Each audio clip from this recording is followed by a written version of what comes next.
Começando.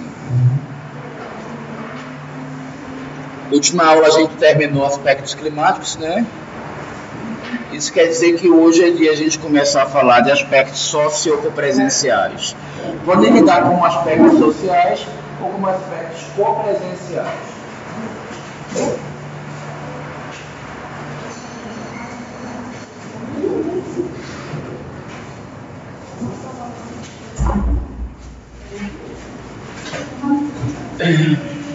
Gente, a palavra copresença é uma palavra que eu entendo que todo arquiteto precisa ter na ponta da língua.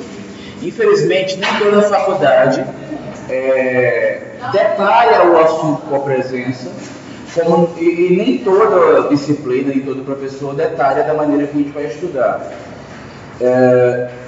A minha opinião é que um bom projeto de arquitetura ele tem que ter uma profundidade mínima em conhecimento de copresença ao ser elaborado. O raciocínio do arquiteto deve ter uma atenção mínima voltada para essa questão, porque senão vários pontos do edifício, no nosso caso da residência, eles ficarão deficientes. A copresença é a parte da arquitetura que ela cuida do potencial de socialização das pessoas no espaço. Ou seja, quando você menospreza o planejamento na questão, no aspecto copresencial, você está favorecendo que os espaços sejam socialmente inutilizados. Então, o interesse de quem planeja copresencialmente o espaço é torná-lo socialmente utilizável. A copresença lida com o local por onde a pessoa, digamos que a copresença está preocupada com aonde pisa o ser humano, aonde ele permanece, por onde ele transita.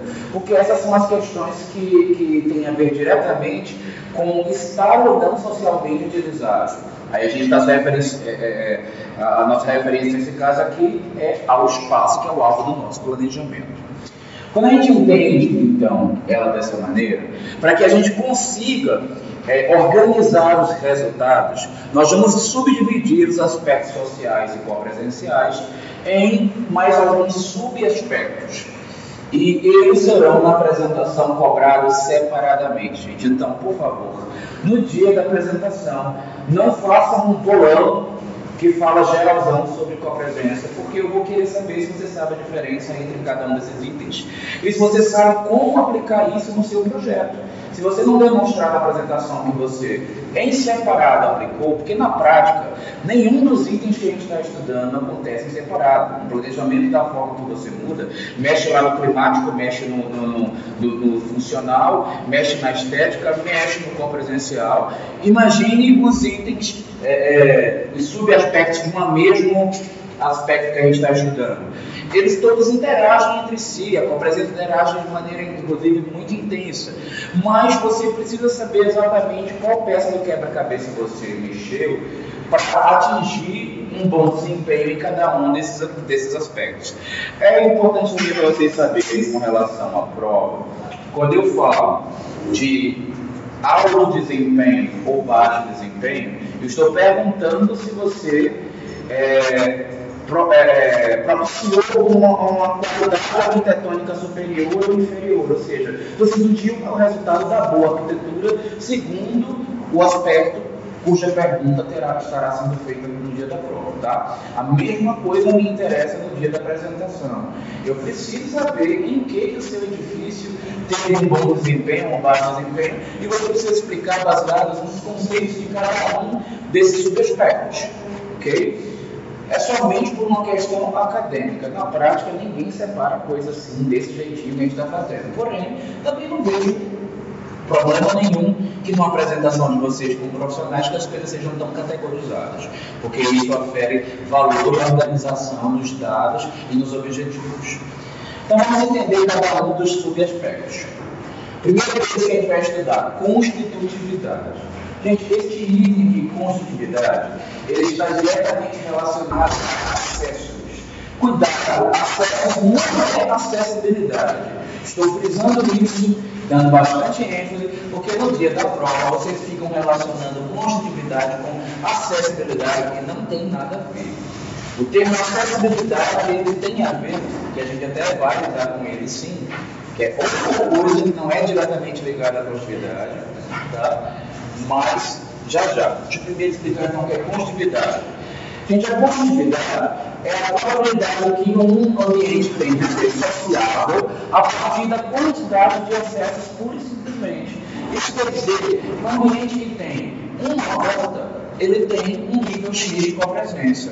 Se ele tiver duas, tem um nível X vezes 2. É simples, prático e objetivo dessa maneira, tá? Por incrível que pareça, é comum que na prova vocês façam confusão, é comum na dia da apresentação fazer um monte de coisas complicadas, quando normalmente se deveria explicar somente esses acessos que o espaço possui. Tem mais constitutividade, tem menos, tem menor continuidade. Agora, para aprimorar a visão de vocês sobre constitutividade, a visão não deve ser assim tão fria, porque, obviamente, que se você abre uma porta para o beco, você está criando uma constitutividade fraca. Se você abre uma porta para uma avenida principal, você está pegando uma circulação muito rica e está aumentando o potencial de constitutividade.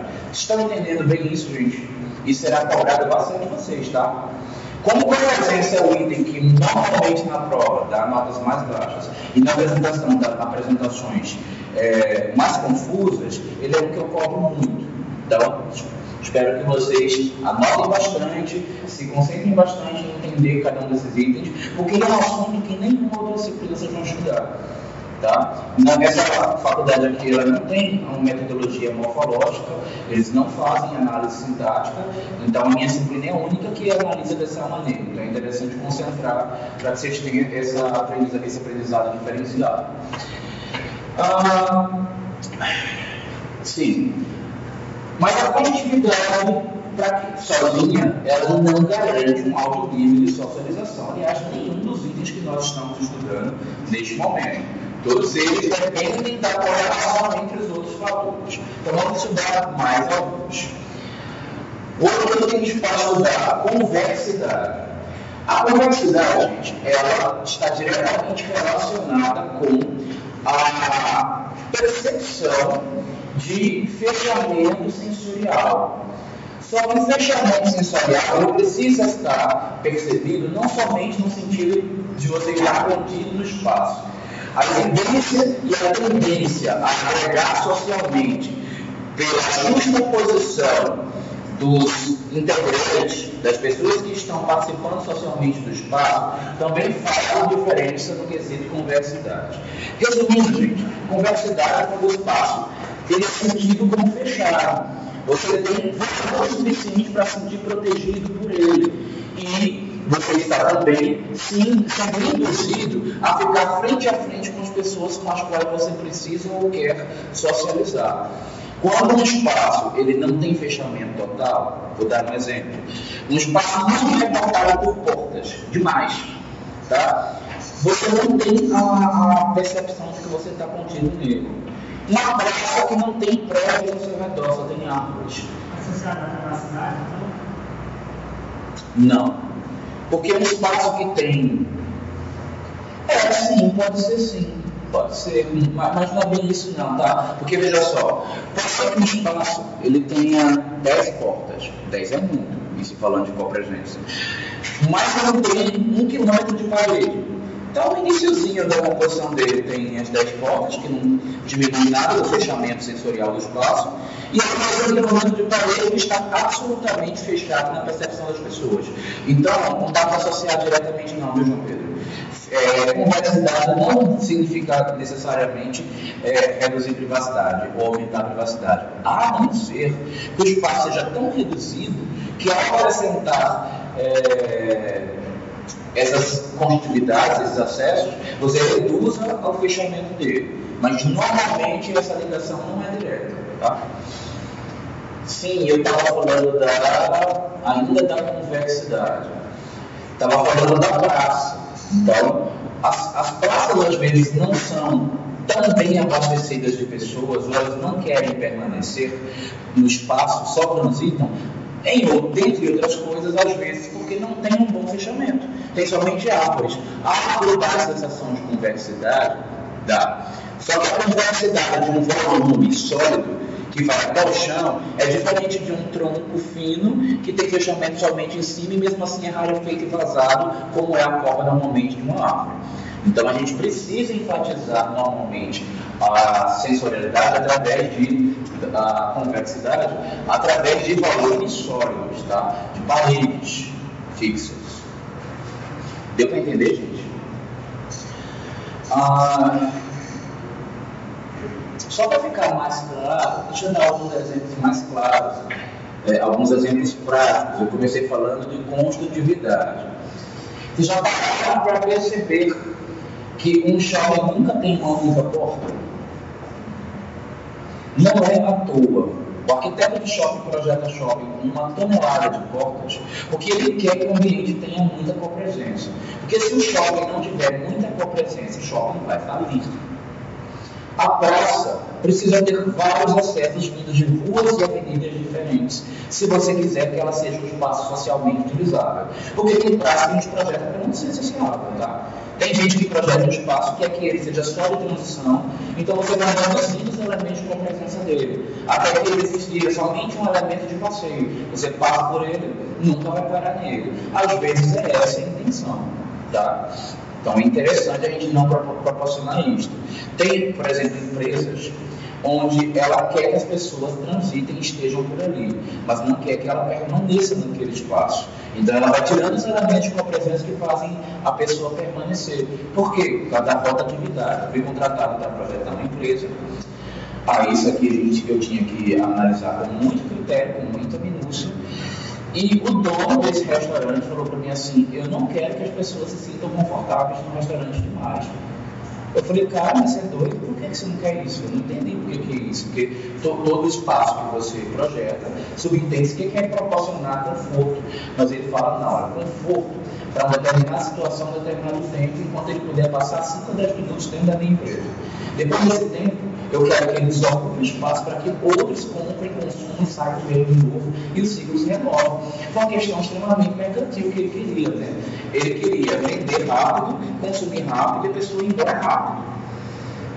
Foi um grande aprendizado para mim perceber isso. É possível que os espaços tenham as pessoas que usam esses espaços tenham esse tipo de expectativa. Então a gente tem que dominar cada uma dessas chavezinhas que a gente está pegando agora.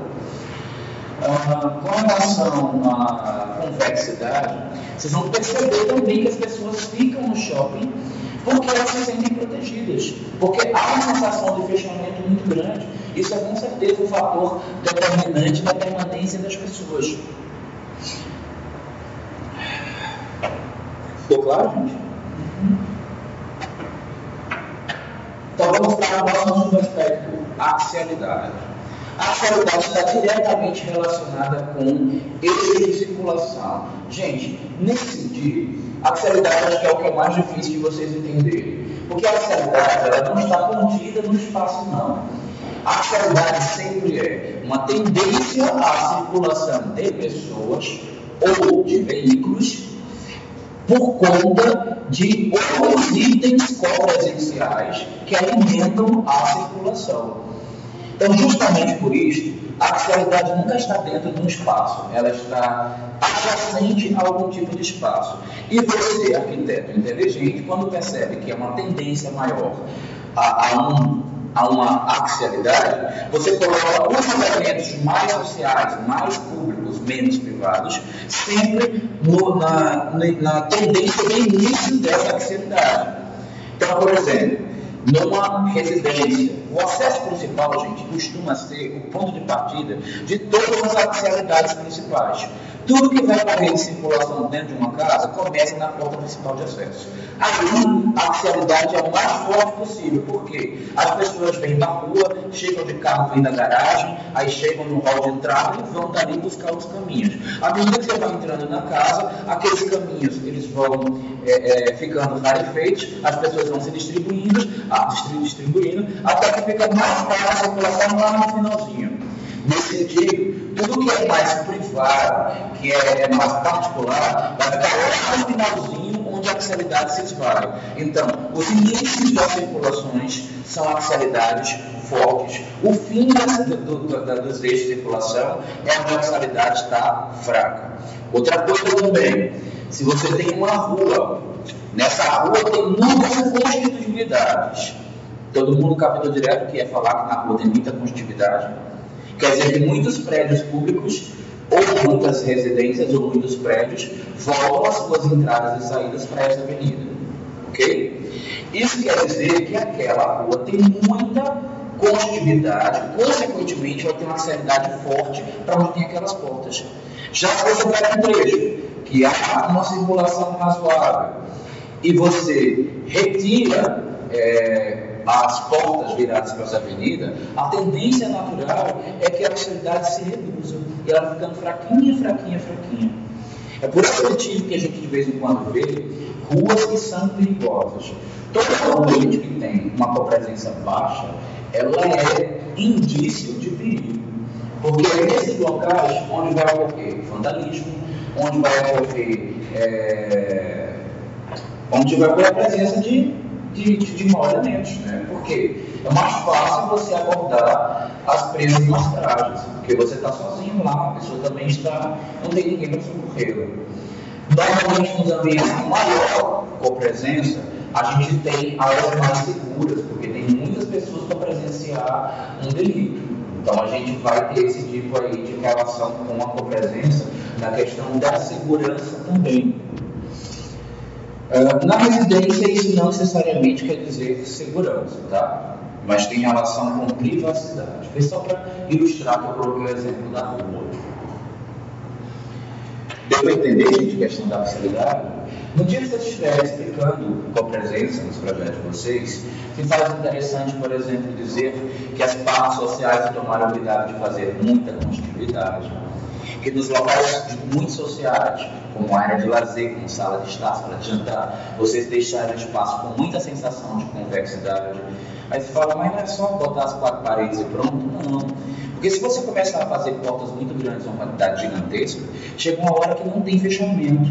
E aí o espaço não dá aquela sensação de proteção. Então aí meu projeto está errado porque eu não consegui? Não, gente. Não é somente por convexidade que a gente faz com a presença. Se a gente não conseguiu equalizar tanta convexidade, vamos atacar todos os outros subaspectos para tentar ter uma presença boa. Já quando você vai para a parte mais privada, mais íntima, como os quartos, por exemplo, você vai justificar que tomou cuidado de colocar poucas conectividades. Mas como? Um quarto normalmente não é só botar uma porta que fica no corredor e aí acabou e não precisa ter cuidado com isso? Não sei. Às vezes, por você colocar uma porta entrando no quarto, deste quarto você acessa o quarto, e do quarto dá para chegar na área de lazer, talvez você tenha aumentado muito a conectividade e talvez causando problema de falta de privacidade no quarto, porque as crianças, para irem para a piscina, vão passar por dentro do quarto do casal. Então, não que isso seja absolutamente ruim em qualquer projeto ou para qualquer família. É somente um grau de consciência que o arquiteto tem que ter quando decide colocar essas constitutividades nos espaços mais íntimos. Acessibilidade. Entendido, gente? Perfeito. Atividade da atração social. As pessoas se reúnem nos espaços também para realizar atividades. E as atividades têm maior ou menor probabilidade de atrair as pessoas. Espaços que não têm nenhuma atividade realizada, especialmente quando são públicos, eles têm tendência natural a perder o público. Então a gente precisa provocar essa atividade. Gente, no espaço público funciona, mas na residência também funciona desta maneira. A gente vai perceber, por exemplo, que os quartos costumam ser áreas vazias que as pessoas não ficam. Primeiro, porque eles ficam no fim da parcialidade. Segundo, porque eles têm baixa conectividade, normalmente tendo somente uma porta. Alguns têm a convexidade, normalmente o quarto é boa, é bem fechadinho, mas alguns têm baixo, inclusive, porque tem um varadão com vidração. Às vezes isso é bom. E, normalmente, ele não tem muitas atividades. Eu vou dar um exemplo contrário, por exemplo, de como era normalmente a minha casa, quando eu tinha família morando comigo. Na minha casa, tudo existia no meu quarto. No meu quarto tinha televisão, tinha som, tinha computador, tinha DVD, tinha o banheiro, tinha tudo que você imaginar. Tinha a varanda, que era a visão para a rua, para o movimento, para tudo que não tinha no restante da casa. Ainda tinha comida, porque eu tinha frigobar, que tinha micro-ondas, então pipoquinha, refrigerante, era tudo no meu quarto. Simplesmente o meu quarto era um brega, era, sabe, um bordel o meu quarto. Tudo de bom, de ruim, era ali dentro que acontecia. Era minha mãe, era meus amigos, era tudo, era quem quisesse movimento, alegria, diversão, era no meu quarto. Então, isso pode fazer com que o projeto não seja adequado, com que a convivência não seja ideal. Agora, obviamente, que para algumas famílias, no meu caso, por exemplo, isso era bom. Na minha não me incomodou, até porque o ato da minha família é uma esculhambação total. Então, para mim estar nessa baderna, nessa zona, é interessante. Mas não é para todo mundo que a gente vai ter essa relação tão interessante. Então, a gente precisa analisar isso, até porque estamos projetando em Brasília. O padrão familiar ele tem uma exigência com privacidade um pouco maior. O brasileiro, em geral, ele passou a ter um padrão de privacidade mais alto. Então, essas questões que têm a ver com privacidade, a gente precisa observar. Mas ele está falando ainda de atividades de proteção, atividades atrativas, atividade atrativa social, não privacidade ainda não. Então, a gente vai ver consumo, diversão, proteção ambiental, contemplação visual. Pergunto para vocês intuitivamente, o que vocês acham que é a atividade exercida pelo homem que mais atrai as pessoas para a socialização? Você falou no ambiente. Uma atividade, em geral, é o contrário. Porque cozinhar, nem todo mundo se atrai. Eu, por exemplo, eu caio fora do que me chama para cozinhar. Agora, comer... Deve ser, né? Ele tem um hábito especial, eu já não tenho. Eu tenho um pavor de cozinha. Eu já adoro sair para comer. Né? E não é só eu. Por quê? Porque é uma necessidade básica, uma necessidade de sobrevivência. Gente, tudo que é básico e que tem virtude do sobreviver, ele é mais atrativo. Tudo que é supérfluo que você pode viver sem, vai tornar cada vez menos interessante. Por que eu estou citando isso com tanta ênfase? Porque vocês vão aprender que contemplação visual, como por exemplo, ter uma bela paisagem, observar, sei lá, uma tela de TV, filme, contemplação visual, ter um belo jardim na janela, ter a visão do cerrado, ter, sei lá, a visão da piscina. É bonito, é agradável, atrai pessoas, sim, mas numa porcentagem mínima. Porque ninguém que chega lá, olhou para uma coisa e achou bonito, é capaz de passar o resto do dia lá só olhando para a coisa, sendo que é bonito. Né? A pessoa olha, acha bonito, ok, beleza, massa, gostei, tchau, deixa eu fazer outra coisa. Agora, para comer, beber, as pessoas passam horas ali, né? Confraternizando, come uma coisa aqui, come outra ali, bebe aqui, bebe ali, e mesmo que não seja um evento isolado, ela toma uma manhã, aí se ela tiver uma pessoa de hábitos saudáveis, por exemplo, ela come de manhã cedo, antes do almoço passa, volta de novo para aquele espaço para comer, faz um lanche, depois do almoço come, da tarde come de novo, às 6 horas come. No último, antes de dormir, come mais uma refeição, se ela tiver hábito saudável. Se ela não tiver hábito saudável, ela vai dormir cedo, ela depois volta naquele espaço para fazer a refeição no almoço e faz outra vez antes de dormir, pelo menos 3 vezes por dia para realizar a atividade. Então, é uma atividade muito intensa, muito forte. Essa é a atividade principal. Vocês conseguem pensar em alguma coisa também que é principal que vai atrair o ser humano para socializar?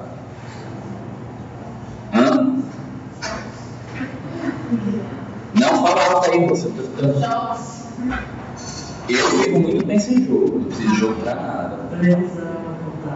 Eu também vivo muito bem sem televisão. Não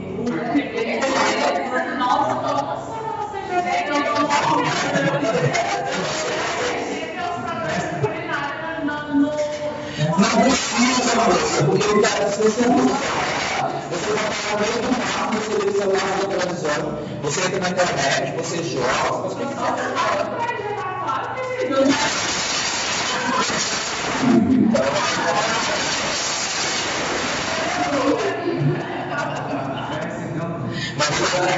plaquinha era péssimo, sofria muito. Eu não assistia nada disso.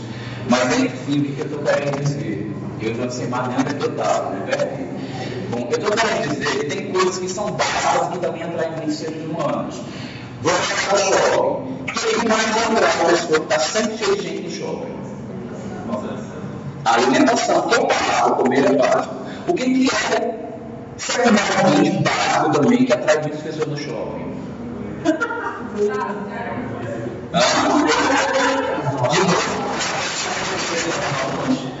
Mas isso é alimentação, ainda que vai para o cérebro, né? Mas é alimentação também, bebida. Gente, é roupa, ninguém vive sem roupa, não.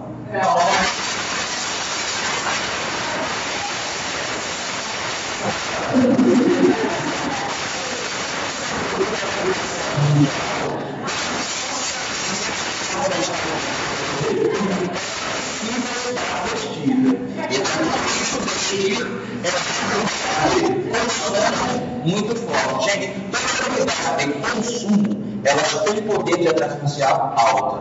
Então, vestir é consumo, alimentar é consumo, sendo que dentro de todo consumo, alimentar é primeiro. Vestir a guitarra vem mais ou menos em segunda, se ela não for a segunda, está junto com outras também bem básicas. Ok? Aí tem outras, direção, proteção ambiental muito forte quando a gente fala do espaço público. Você tem um espaço público, tem uma área escampada, cheia de sol, com poeira, e aí você vai passar por lá, e de novo, não passa com árvore, com espelho d'água, com jardins, com flores. O que vocês preferem? É lá, né? Ainda mais se tiver chovendo, ninguém quer estragar a chapinha, né? Vai todo mundo para lá. Então a gente precisa dar atenção a esse quesito quando a gente está lidando com espaço público. Agora, lá no espelho do limite que se vê, não faz tanta diferença na socialização. Agora, se você tem um espaço que tem toda a proteção ambiental, tem toda a proteção contra intempéries, tem alimentação, tem. As duas têm uma lanchonete, as duas têm um passeio, as duas têm a passarela protegendo, as duas têm árvores. E uma delas tem uma linda cascata para se ver, aí você prefere ir pela que tem a cascata. Ok? Então, essa diferença é um pouquinho, desde que não tenha nenhum outro elemento que possa competir com ele. Certo? Entendido, né? Então, vamos falar de outra coisa. Acessibilidade. A acessibilidade é um requisito que faz com que as pessoas queiram estar e permanecer no espaço. E a falta da acessibilidade limite a presença das pessoas também, por vários motivos. Primeira coisa que o ser humano sempre quer fazer o menor esforço possível para estar em qualquer lugar. Então, gente, um mísero degrau de 10 centímetros, numa área grande, dividida ao meio, onde você continua com um piso que está no mesmo nível da rua de acesso, e do outro lado tem essa diferença de 10, as pessoas já têm uma tendência de 50% de chance de não querer ir para aquele que tem aquele desnívelzinho um pouco. Então, uma barreira como essa, os estudiosos modernos chamam isso de barreiras light e barreiras heavy. Tá? É bom anotar isso porque isso vale como vocabulário técnico para a apresentação de vocês. Tá? Barreira light e barreira heavy. Tá? Light de leve e heavy de pesado. O que é uma barreira? É um desnível. O que é uma barreira? Um desnível pequeno, ou um desnível que é vencido por rampas. Deixa de ser barreira? Não. Mas ele não reduz tanta possibilidade de copresença por conta da acessibilidade. O que é uma barreira? Um escadaria, um pavimento. Tem o primeiro e o segundo pavimento. O que acontece com o segundo pavimento, a tendência natural dele? Falir. E na residência, maior ainda. Gente, os espaços comerciais, quando eles são colocados no segundo pavimento, se for venda, é tipo 50% do valor do imóvel indo embora porque foi lá para cima. Se for prestação de serviço, não necessariamente, porque as pessoas, qual é a diferença do serviço para o comércio? No comércio, a gente aproveita as grandes ancianidades, coloca essa essas atividades, umas atividades já existem. Ninguém pega e faz você ir lá acima atrás de um consumo. Se tem uma pessoa aqui, eu vou comer aqui. Eu não vou subir 2 andares para comer, não. Vou comer. A não ser que eu esteja dentro do shopping, que é outra coisa, que é um outro conceito. E é justamente por isso que os arquitetos de shopping botam a praça de alimentação lá em cima. Porque é tão necessário se alimentar que você vai subindo tudo e nesse meio caminho você vai também comprando roupa, comprando sapato, comprando não sei o quê, e quando você vai de novo, comprando tudo de novo. Gente, os shoppings, eles são feitos bagunçados, com várias propagandas diferentes, com várias saídas diferentes, para que você não consiga entender por onde você chegou, para que você não saiba por onde sair, para você passar o maior tempo possível perdendo dele e gastar todo o seu dinheiro. Um arquiteto bom tem que projetar shopping assim, confuso. Senão ele não vai conseguir fazer o que o dono do shopping quer. Por incrível que pareça, é desse jeito. Como a atividade de consumo é muito forte, ela é uma das poucas que tem essa capacidade de fazer a pessoa subir. As demais não tem. Por isso que a gente bota a loja de vestuário lá embaixo, bota a alimentação lá em cima, porque ela é forte e chama as pessoas. Mas a tendência natural dos comércios da atividade de venda é não conseguir vender. Então, o que a gente faz? Bota a prestação de serviço lá para cima. Até porque a maioria das pessoas não procuram prestações de serviço porque está passando na rua, ela quer indicação de qualidade, então ela normalmente tem essa necessidade, e aí sim ela vai buscar, seja lá onde for, porque existe uma qualidade que ela está buscando. Por uma necessidade super básica, aquele serviço não tem canto nenhum, só que aquele cara faz, então você vai lá em cima atrás dele, ou só ele faz do jeito que você precisa. Mas eu estou falando ainda de acessibilidade. Não vamos entrar aqui tanto nesse mérito aqui da norma, mas a gente vai usar como referência a NBR 9050, que é a que fala de acessibilidade, né? Caso a gente precise resolver problemas. Talvez o único problema que vocês precisem lidar é com a questão do segundo pavimento e com quem vai escolher botar garagem subterrânea, porque aí você vai ter que fazer o trânsito da pessoa que está lá embaixo na garagem e chegar no primeiro pavimento. E quem está no primeiro chegar no segundo. Como é que vocês vão resolver a questão de acessibilidade? Antes de falar somente de acessibilidade como preciso chegar lá em cima, e preciso chegar sendo cadeirante ou sendo idoso ou tendo dificuldade de locomoção, seja lá qual for. Então, antes de falar disso, que já é um problema, e a gente deve pensar na edificação, a gente deve pensar também que as coisas que estão com acessibilidade dificultosa, elas têm tendência natural na residência a ter prazo de validade. Em média, uma casa começa a perder seu uso na faixa de 20 a 30 anos de existência, na parte do segundo pavimento. Por quê? Porque um casal jovem com 20 anos normalmente não constrói sua casa, certo? Então ele começa a ter dinheiro aos 30. Às vezes ele consegue, na faixa dos 30, ter a casa própria, né?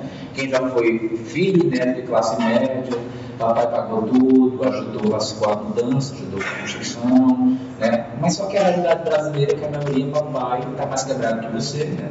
E você fica até os 40 construindo. Mas vamos tirar por baixo, conseguimos terminar com 30 na sua casa. Você vai passar dos 30 com uma criança. Esta criança, que você já chegou lá, né? Pela tendência, já casou aos 20, 20 e poucos, ela já tinha seus 5, 10 anos de idade, e ela vai passar por 20 anos até estudar, se formar e ficar independente, fazer 30. Quando ela faz 30, dificilmente ela vai permanecer dentro de casa, ela vai caçar o mundo dela. O que aconteceu? Aquele monte de quartos e feitos segundo pavimento está inútil. Quem vai ocupá-los? Talvez os netinhos que vão vir visitar vocês. Aí o que acontece com a casa fica com o segundo pavimento inútil. Porque você, que já entrou num grau de exigência muito grande, que já está ganhando relativamente bem comparado com o que você ganhava 20 anos atrás, não é mais subir e descer escada toda hora, porque você não aguenta mais, você acha um saco, você tem preguiça absoluta. E aí você já está lá em cima do seu quarto, você não quer descer para a cozinha para pegar água. Você sabe o desconforto que uma família, que um casal tem quando chega nesse padrão? É um desconforto tal que ele quebra qualquer ambiente no andar de baixo para fazer um quarto embaixo. Você já conhece essa realidade? Você falou com tanta convicção, sua família já passou por esse problema, né? Não a minha, mas eu já tive. Já viu, né? Gente, a tendência é natural. É como fazer piscina e banheira. A banheira e a piscina, elas têm vida útil, de acordo com o padrão da casa, ainda menor. Piscina. Se você é muito festivo, se os seus filhos nascerem festivos e seus netos forem festivos, vai durar para a vida inteira. Mas se você não cultiva muito isso, piscina dura 2, 3 anos, 5, sabe? As famílias mais alegrezinhas. Isso é uma média, né? Obviamente que tem aquela família que todo fim de semana ela tem que dar uma festa, está lá os filhos usando, e realmente a piscina rola. Agora a banheira, a tendência é menor. Casal que nunca teve, que está realizando o sonho da vida. 2 anos eles duram. Casal que já experimentou uma vez, sei lá, já teve a experiência, prefere ter, vai durar 1 ano. Casal que já teve na outra casa, já usou bastante, não dura. A banheira fica encostada lá no canto. E aí, quando o arquiteto é chamado para fazer a reforma, depois de uns 3, 4 anos, ele fala assim: pelo amor de Deus, quebra a banheira e deixa esse banheiro grande, porque aquele espaço é inútil. Sem falar da reclamação da mulher: ó, meu marido mija naquela banheira, fica um cheiro horroroso, aquele dá manutenção, demora para encher, não esquenta a água direito. Isso também porque eles menosprezaram, não cuidaram, não utilizaram, ficou lá encostada, né? Foi juntando poeira, foi perdendo, ressecando o óleo das engrenagens, enfim.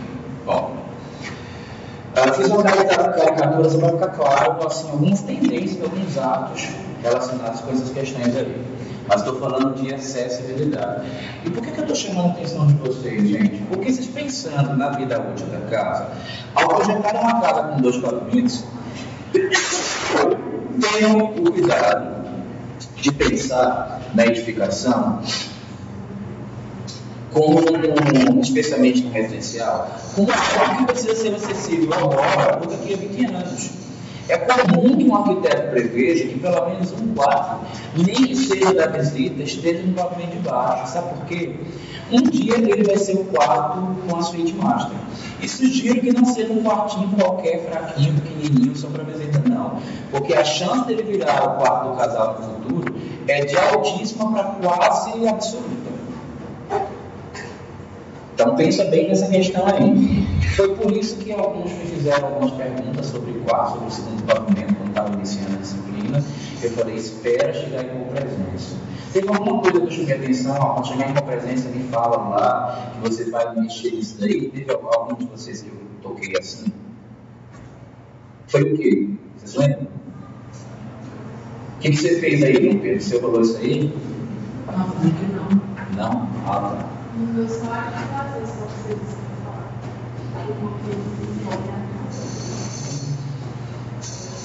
Massa você ter falado isso. Por quê? Gente, existe uma tendência grande no quesito copresencial dos espaços em eles, por possuírem uma, talvez eu iniciar com complexidade, não vou falar da presença como um todo. Quando a presença é mais alta num espaço, existe outro que tem a mesma função e eles são próximos, há uma tendência natural de anulação. Vou dar um exemplo. Existem 2 boates, todas as 2 ficam no Pistão Sul de Tacatinga, uma numa esquina, outra na outra esquina. Só que tem uma que ela dá open bar até as 2 da manhã, e ela é absolutamente igual a outra. Essa atividade atrativa é de consumo. Consumo é forte, consumo é pesado. A outra é igual, tem o mesmo espaço, a mesma beleza, as mesmas mulheres bonitas, mas não tem open bar. Não tem homem bar, só tem mulher. Não tem homem bar. Então, o que eu vou falar? Uma eu falei. Você já ouviu o boate bombando e a outra do lado falando? Natural. Gente, aí eu falei 2 boates. Vamos pegar uma boate só. Você já viu as boates que elas são como é que diria? Não sei, multi alguma coisa. Parece que tem mais de um espaço, mais de um tipo de balada na mesma boate. Aí tem uma que ela toca forró, a outra toca dance, a outra toca, já viram assim? Isso é comum. Lá as boates eles dividem, aí você vai para lá, volta para cá, você entra na que você quiser, tiver na sua vaga. Quando as boates são muito grandes. Se você fizer um espaço grandão, gigante, espaço comporta, sei lá, 1000 pessoas. Aí você grava esse grandão, você coloca menor. Como você imagina que as pessoas não gostam muito de, sei lá, botar uma outra dança aí, qualquer? Aí tem uma para um tipo de música, outro para o estilo, outro de carro, você pensa que é 10 pessoas, bota para 200. E aí, de repente, nos dois espaços, está 200 em uma, 200 na outra. Quando a quantidade de pessoas está menor, num espaço como boate, por exemplo, você não se sente tão sensorialmente protegido e a sensação de complexidade é menor. O que acontece com as pessoas? Elas tendem a querer ir no que está mais cheio. Ou seja, aquele pedaço lá está com dono, bora para lá, o de cá não está tanto. Então, o que a gente tem tendência natural a fazer? Migrar.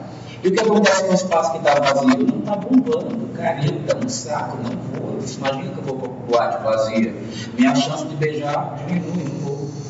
É isso, vocês vão dizer que não rola. Santinha, né? Você sabe, previsto. Aí, rola mesmo, gente. Boate com pouca gente, por mais maravilhosa que seja, não vai rolar. Não é só boate. Assim acontece com a área de lazer. Você tem duas coberturas. Uma é para a piscina e tem um bar. A outra é só cobertura. E não tem nenhum atrativo social. O que vai acontecer com aquela cobertura? Inútil, não vai rolar nada nela. Outra coisa, dentro da casa,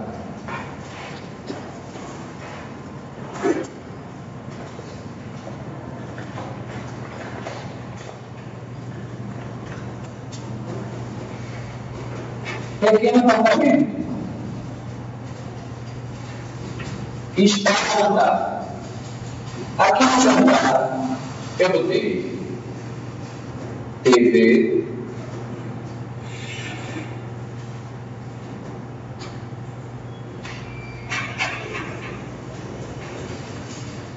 botei mesa para jantar, acesso para quem? Cozinha, e aqui o estar. Dois espaços, ok? Ambos têm tendência a socializar. Com essa situação que está aqui, quem vocês acham que vai bombar? Estar ou jantar? Jantar é atividade de consumo, atividade de diversão. Ainda vou botar a janelinha aqui, ó. Contemplação visual. Gente, esse espaço aqui bombou. Sabe o que aconteceu com o editar? Faliu. Faliu porque eu evidenciei através de copresença que esse espaço fosse falido através do meu planejamento. Ainda tem outra coisa. Quando uma linha percorre um espaço e ele consegue cruzar mais do que duas paredes, quer dizer que esse espaço não é um espaço convexo, portanto ele não favorece a socialização. Ele é chamado pelos estudiosos de copresença de espaço côncavo. Vou mostrar para vocês o que é. Aqui está a sala. Vou passar a mãozinha aqui no sentido. Cruzei 1, 2, 3, 4 paredes. Se eu cruzei mais do que duas, deixei de ter um espaço convexo para um côncavo. Sabe o que isso quer dizer? Esse bico que está formando aqui, ele tem tendência natural a quebrar a socialização. Traduzindo em palavras garrafais mais fáceis de vocês absorverem, é como se o espaço fosse quebrado em duas panelinhas. Eu sou da turma que conversa, eu sou da turma que vê bola, toma cerveja, come um pouquinho, vai na cozinha, pega mais cerveja e na hora da paisagem. Eu acho que a maioria gosta mais de estar aqui, e é por isso que vai falir. Isso acontece naturalmente em qualquer espaço onde a ideia seja interagir. Uma boate acontece mesmo. Se você quebrar uma boate, fizer ela com esse formato, esse pedaço de casa em bar, esse pedaço de casa em banheiro, o banheiro acessa para lá. E ainda tem um palco aqui, ó, para você ver as coisas acontecendo na boate. Esse pedaço aqui vai bombar. O que vai acontecer com esse aqui? Falir. Seria muito melhor no nome da boate fechar isso aqui e deixar isso aqui, sei lá, botar umas quadrinhas aqui e fazer um jardim bonito, Porque aqui no banco vai estar sempre lotado. A percepção sensorial de convexidade é muito maior. Uma coisa é a convexidade, de fato, por ele ser fechado, ele está se sentindo protegido. A outra sensorial, por conta da quantidade de pessoas, pela tendência natural a você poder estar de frente um para o outro, e até pela ordenação dos equipamentos te induzindo a socializar. Tem espaços que eles dificultam essa socialização. Você é obrigado a ficar de lado. Então, isso também faz com que a convexidade reduz. Gente, estou viajando pra caramba e eu estava ainda falando de acessibilidade. Vocês entenderam tudo que estava sendo falado até agora? Tem uma dúvida? Vou mais adiante. Vamos falar agora de privacidade. A privacidade está relacionada com ter pouca copresença. Então, normalmente a privacidade se dá quando você tem baixa quantidade, poucas portas. Quando você está... Não, a convexidade não vai determinar tanto isso, tá? A convexidade já não tem muita relação com privacidade. Mas a axialidade, quando você está no fim da axialidade, então você aumenta a privacidade. Quando você tem poucas atividades atrativas, você aumenta a privacidade. E quando você tem uma difícil acessibilidade, você também aumenta. É ruim para a copresença? É, mas fica mais privativo. Normalmente as coisas que dificultam a copresença tornam o ambiente privativo. Agora, do ponto de vista da arquitetura como um todo, funcional, por exemplo, tirar a copresença por falta de acessibilidade não é positivo para um projeto de arquitetura. Né? Ideal é que a gente tem que tirar através dos critérios. E qual seria o termo que iria inverter o conceito de privacidade? Em alguns momentos, quando se trata de visual, a gente vai falar de devassidão. Devassidão, para efeito de copresença, vai ser aquele espaço cuja privacidade foi alterada pela percepção visual. Todo mundo entende o que é devassidão? Estou achando que não. Vamos simplificar a coisa. O que é uma coisa devassada? Tá, vou pegar um exemplo melhor. O que é uma pessoa devassa? Não é uma pessoa safada. Depois você vai ver. Falida? Não. Tem as devassas que elas são muito ricas, mas são devassas. Não, velho. Devassa não é falida, não. Inclusive, a devassa está vendendo bastante. Quando passa, tem devassa. Então, eu não tenho que falar da cerveja, eu acho tudo igual. Porque também a dança deve ser sem devassa bom, não sei não. Não, mas eu faço também, não sou devassa? Como assim? Eu sou muito devasso. Aí eu é uma parte da minha família. Tá? Então, vou estudar. Eita, não, aí de novo você quer safadeza. Não é. Tudo bem, minha família também, todo mundo é safado, mas nem por isso a pessoa tem mais safada, não é devasso. Né? Olha só, gente, devassidão tão somente significa expor. Então, o que é uma pessoa devassa? O que é uma mulher devassa, por exemplo? A mulher se expõe, só isso. Mais nada. É simples e objetivo. Aquilo que se expõe é devasso. Tá? Devassar um espaço é escolher. Então, se você está na sala, se você pegou a minha mão aqui, ó, bateu a visão da porta do quarto, enxergando, aí você vai bater um peitinho na outra cara de roupa. Então, você devassou o quarto dela. A pessoa que está na sala, ela vai tudo que está na sala. Você tem seu direito de estar na sala, de calcinha, jantando, que seja obrigada, sem ser obrigada a sair da sua sala quando alguém abre a porta para entregar um objeto que esqueceu não sei onde. Então, o que a gente normalmente faz enquanto arquiteto? Evita devassidão em vários espaços. É importante estudar a devassidão do acesso da residência para dentro da área social, da área social para dentro da área íntima. Olha, lembre disso para a representação, porque eu vou cobrar, tá? Quais são os principais cuidados da devassidão que devem ser ditos, inclusive, que você resolveu no seu projeto? Do acesso social para a área íntima, do acesso da casa para a visão do social e da área de lazer para a parte de serviço. Essas são as 3 principais devassidões que um arquiteto deve ter cuidado numa residência. Certo? Não esquecer não, né? Então, anotando tudo.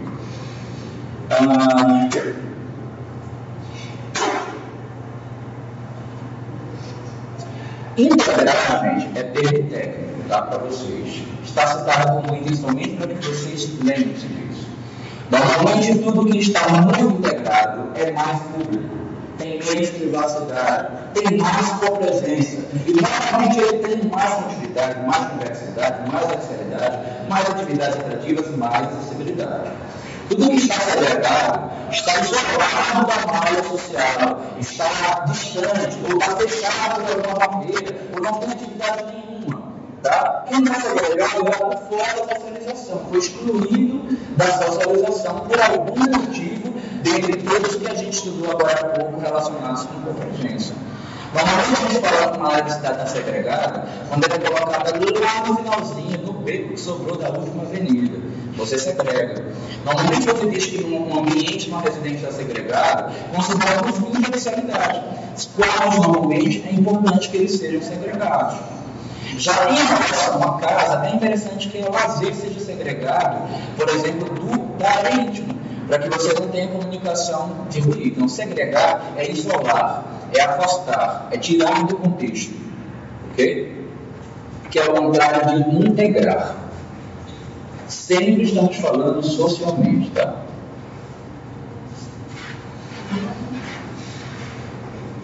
Claro, até aí. Vamos dar uns exemplos, mas eu acho que é bom de dar intervalo, né? Porque hoje é o dia de aula com duração menor. Então vamos para o intervalo e eu vou entrar na aula 2 de copresença.